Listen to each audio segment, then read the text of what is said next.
Hello, welcome to home foods channel అండి.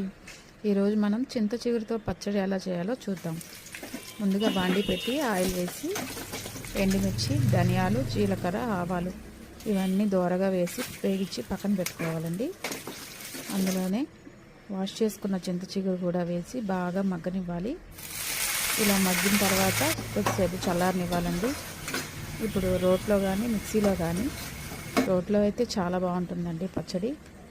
ఎండుమిర్చిని వేసి మెత్తగా పొడి చేసుకోవాలండి. కొద్దిగా కల్లుప్పు యాడ్ చేసుకొని అందులో చింత చిగురు కూడా వేసి మెత్తగా దంచాక ఒక ఉల్లిపాయ కూడా వేసి తీసేసుకుంటే ఎంతో రుచిగా ఉండే చింత చిగురు రోటి పచ్చడి రెడీ అండి. వేడి వేడి అన్నంతో తింటే చాలా బాగుంటుందండి. Try this recipe. Please subscribe my channel. Thank you అండి.